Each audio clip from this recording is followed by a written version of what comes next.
Mic check. Mic check. I said mic check. Mic check. We the people We the people have come united to stand against the agents of greed who walk these halls and rob our communities and turn us against each other in pursuit of profit. We see clearly now. And now things must change.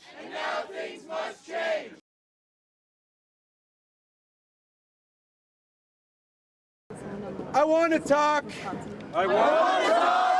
about solidarity. I want to talk about what's going on Wall Street. And what's going on in Olympia. And everywhere in between.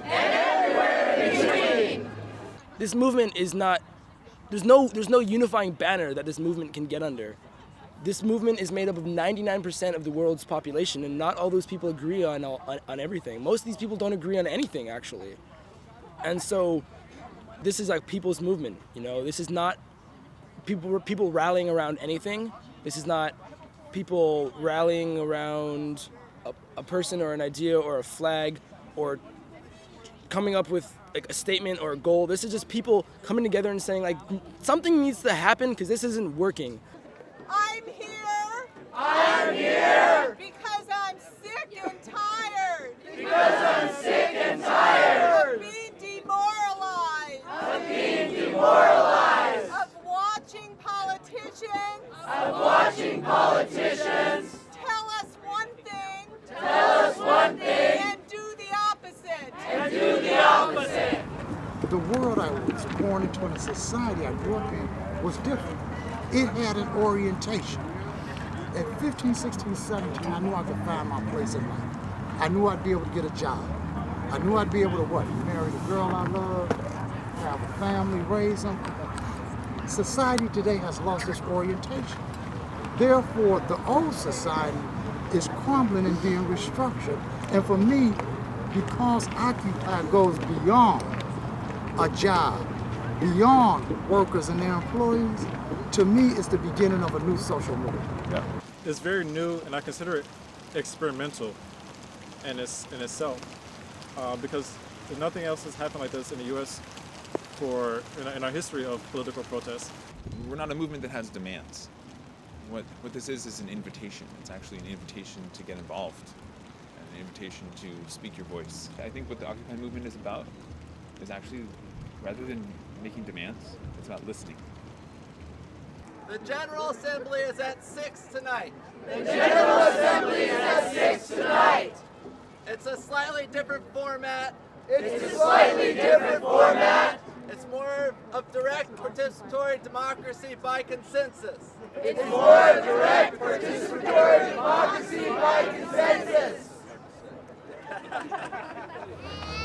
So let's begin with a welcome. And should we go over hand signals? Hand signals. Of course we should. Yes, of course we should. We have the twinkle. This means I agree. I like it. You rock. We have the concern. This means I'm not too sure about that. That may cause some problems. That's helpful because, you know, somebody's words can drown out somebody else's words, and then maybe somebody doesn't get heard. But with hand signals, we can see what's going on and then react to it. It takes us a long time to come to consensus, and it's painful a lot of the time, and it extends into the night. You know, it's dark, you can't even see hand signals after a while, but I think that it's important that we're taking time and care to do that, because we because everybody's ideas need to be heard, and we need to make sure that it's as democratic as possible. My proposal for the stack would be to discuss having working groups of the oppressed, and that way people that are oppressed, such as women, trans people, queer people, people with disabilities, people of color, so on and so forth, can have groups in which they can talk about what their needs are.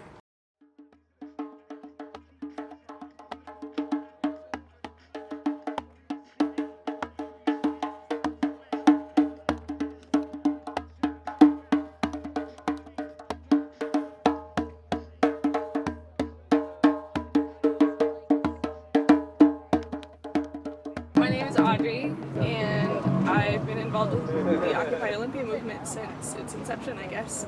Specifically was getting involved with the First Aid Committee, which is what this tent was born from. We're staffed 24 hours a day, and we have a collection of volunteers, people with experience ranging from basic first aid, CPR, to nurses, and we have a few on-call doctors. We initially intended to be really basic first aid oriented. We were going to have band-aids and alcohol wipes and things in case there were issues with police and there was pepper spray involved. That was sort of our initial mindset when organizing this, but as it evolved to more of an encampment and less of a direct action, it became really clear that some more specific and long-term goals needed to be made.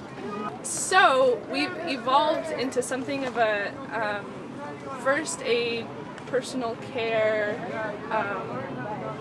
shelter-oriented Grand Central Station. We take in most of the donations that aren't food. Between the food, shelter, and first aid committees, we've kind of taken on a lot more responsibility than we expected to, because initially we advertised that we could help support anyone who wanted to participate in the encampment. We got a pretty large influx of houseless Olympians who need shelter and need food and need first aid and aren't receiving those things from the government entities that are established to provide them. There's a lot of really hungry people here. There's a lot of really cold people here. And we're treating persistent stomach ulcers, we're treating foot deterioration. We treated a stab wound that had gone untreated prior to us setting up tent here. For one, we should all have health care. That should just be a given. They have that everywhere else. There are certain things in society that should not cost the individual money. Health care. Yeah. Health care should not cost the individual money. We don't need health insurance, we need health care. Yes, exactly. Disease is a product, it's like oil, and they depend on it. So when you think about it like that, you have to take the big money out of the FDA that is supposed to work for us and protect us and give us the best medicine, the safest medicine available. And we're being denied that. To have a cure means their empire is gone. A woman sent me an email, a really compassionate, thoughtful email that addressed whether or not this encampment at this time is a good idea. She said in light of how cold it is and how wet it is, perhaps it would be better for us to have an occupation in spring. And my response to her was twofold. One, because this is part of a global solidarity movement, it by its very nature is occurring now and not in spring. And secondly, we are essentially managing the entire downtown houseless population here at our encampment. These people aren't cold and wet because we're camping out here. They're cold and wet because they're victims of an oppressive institution. They're victims of a system that isn't working. And for me, as a warm, well-fed, educated individual, to come here with my two children and just have our privilege smack us in the face, it's been really moving and really eye-opening.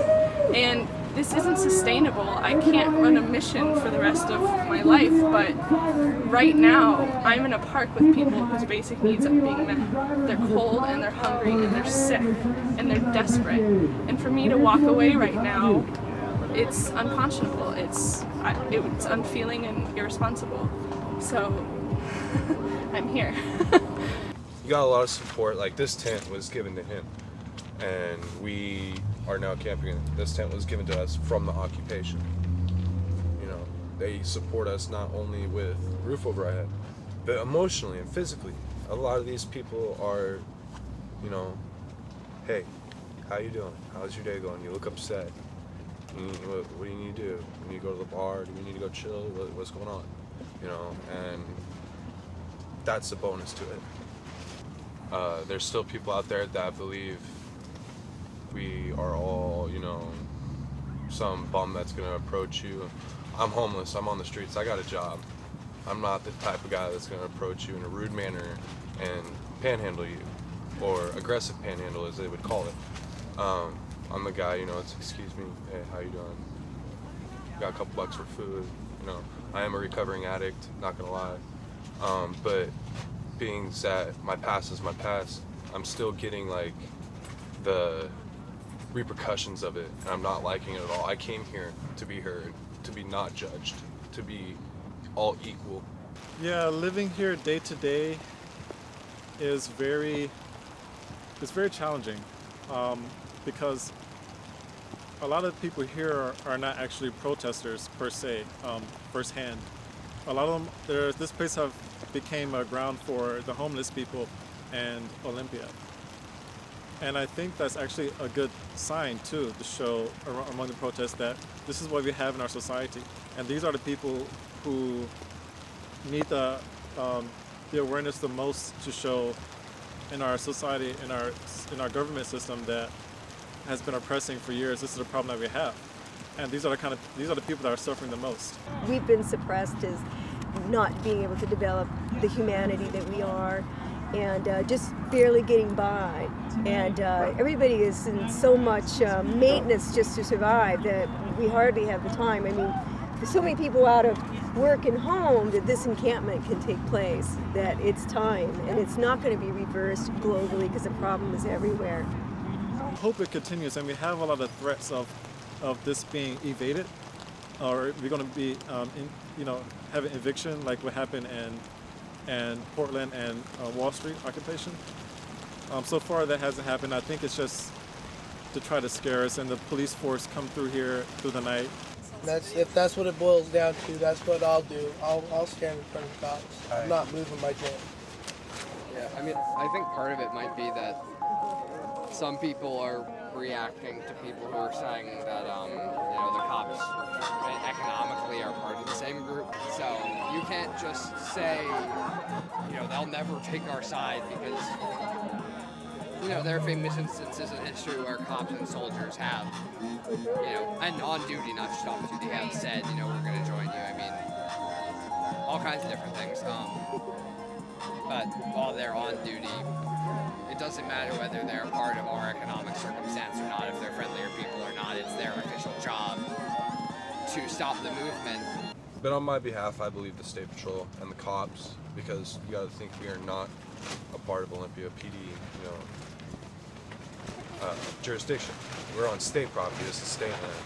This is their jurisdiction. That's why the state troopers come out here and not OPD. OPD will do circles and try to mess with us and stuff. But the state troopers, I believe, in my terms, are very, very nice and very, pretty. They work with a lot of them, yeah, They they work with us understand a lot. They understand what's going on. Actually, a couple of them are behind it. I'm here because through the years, like everybody, I've been seeing a lot of the corruption and the greed and the way our politicians are bought off. And particularly, I don't like to see our corporations meddling in our elections. So I want to corporations put in the right category that they are, that they're a property that can be bought and sold, and they're owned by people, individuals, but they can't be lobby our politicians like they're a person, and they can't use money as speech because they are not a person. Corporations should not have rights. Human beings have rights. Corporations don't have rights. If it's left up to me, it'll be against the law for the corporation to even advocate policy or politics. It's an institution, it's not a human being. And basically what has happened is the Wall Street banks pulled off the biggest criminal fraud in human history, and they not only remain unjailed, but everybody but the Wall Street banks is being made to pay for their fraud while they continue recording record profits. And they've become so blatant that everybody but the Wall Street banks is being made to pay for their fraud while they continue recording record profits. And they've become so blatant that basically almost everyone has become aware of what they're doing now, and everyone is tired of it, and we're standing up. And I find it interesting they only call it class warfare when we decide to fight back. Occupation's not a crime. USA all the time. Hey, ho, ho. Corporate greed has got to go. Hey, ho, ho. Corporate greed has got to go. Hey, ho, ho. We lost our house in a flood down south, and we called Bank of America to let them know that, you know, their house got destroyed in a flood, and wanted to know if they might want to help us in any way with the mortgage or renegotiate or do something. And all they said to us was so. Hi, my name is Susan.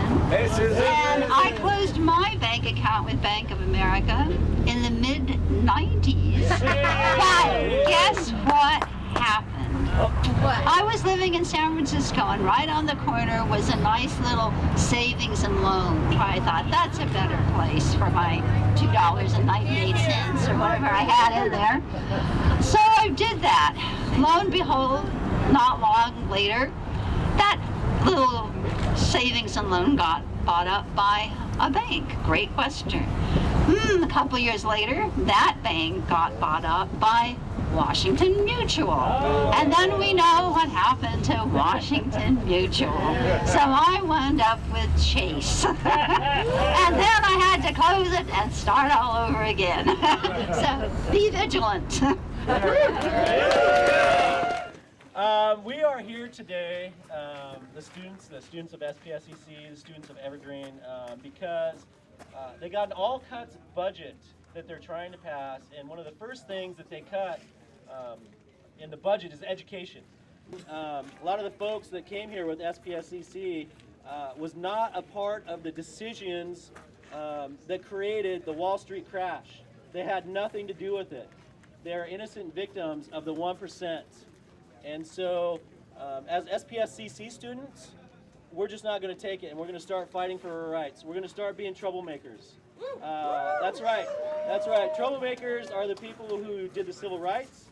They're the ones that got us out of Vietnam. They're the ones that shaped this country for events like this, so that we could fight for our rights also. Who are we? We are the future. Who are we? We are the future. Who are we? We are the future. These thoughts to education are not only immoral, they are illegal. The state constitution reads, the paramount duty is the paramount duty to fund education. Last February, a King County court judge ruled that the state was breaking the Constitution. The first thing to do is to educate a lot of people on why it's important that we change the food system. There's a ton of reasons to be freaked out about it, because we're talking about mass starvation, we're talking about climate change, changing our growing conditions, we're talking about losing all of our topsoil, we're talking about peak oil, we're talking about industrial agriculture and political control over our food system, where we've got people that are starving in our communities and also across the world when there's plenty of food to feed everybody. So what are we going to start doing now to fix all these things? Because we're all going to be affected when we can't grow food and we can't transport it. The food committee here is absolutely great. They show up and they have meals available for the people who live here and anybody who considers themselves part of Occupy Olympia. You don't have to be down at the camp to be a part of the movement. And they collect donations, they manage the inventory, they manage the food tent and an eating area and a dishwashing station, and it's just an amazing group of people. But they're having a lot of trouble having enough volunteers to really sustain the kitchen. They're burning out a little bit from doing so much work, and they're needing more people from the camp and from the broader community to step up and help people get fed, because hungry people aren't very, they can't do very much if they're so focused on getting their own needs met, they can't do much beyond that. That's one of the ways that oppression works. It's about trying to fight to create a different world that's a lot better than the way things are now. A world of culture, literature, dance and singing. Why have revolution if you can't sing and dance? They make the laws to chain us well. The clergy dazzle us with heaven, or they damn us into hell. We will not worship the God they serve. The God of greed feeds the rich while poor folks starve. We work, we eat together. This is the way it should be in a town. That we have people talking and enjoying themselves, playing music, doing things. That's what life is real. And this crap of it, nobody in the park and cops hanging around, that ain't real. That's junk.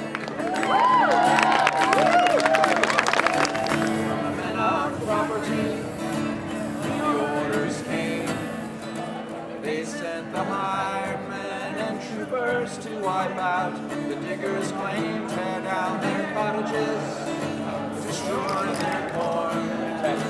They were dispersed, still the vision lingers on. You poor take courage, you rich take care. This earth was made a common treasury for everyone to share all things in common. All people one. They came in peace, the orders came to cut them down. In 1649, St. George's Hill. This is actually really fun. This is actually really fun. And I'm glad that I'm here. And I'm glad that I'm here. With all of you. With all of you.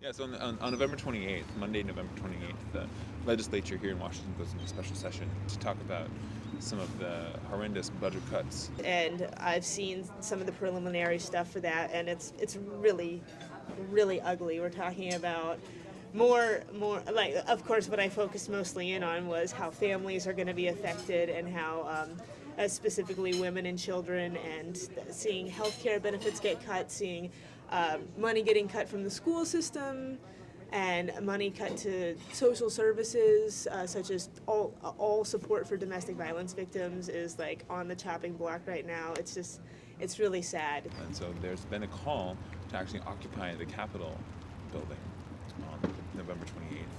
And I know that there is a broad coalition, broad and diverse coalition of unions and nonprofit groups, as well as Occupy Olympia, doing some of the support here on the ground.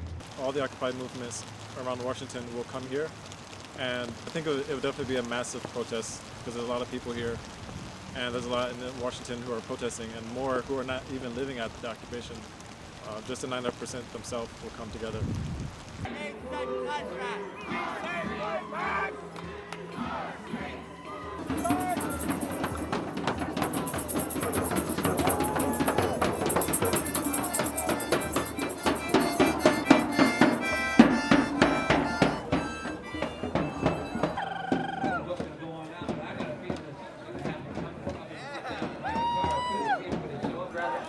Hey, how's it going? Yeah.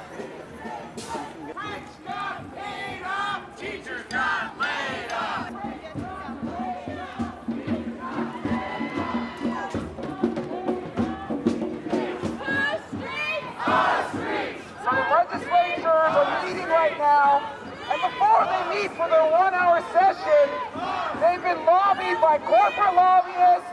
They say that's what a democracy is like, corporations paying off favors. We should say, this is what democracy looks like. This is what democracy looks like. Tell me what democracy looks like. This is what democracy looks like.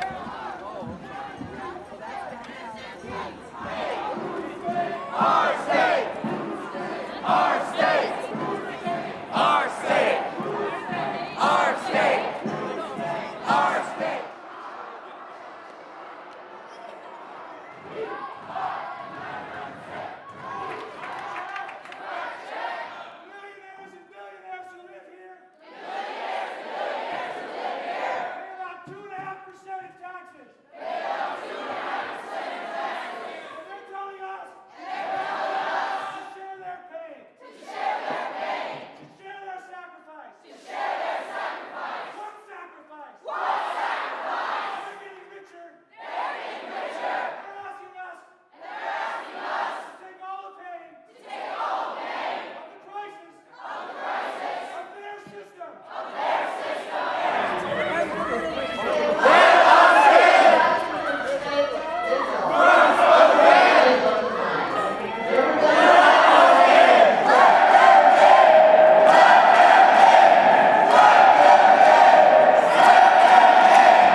Mic check! Mic check! I said we the people! We the people! Are the people! Are the people! And we are many! And we are many! Speaking as one! Speaking as one! All around the world! All around the world! We are evolving! We are evolving! Expect us at these doors again! Expect us at these doors again! We are the 99%! We are the 99%! And we're going stronger every day! And we're growing stronger every day!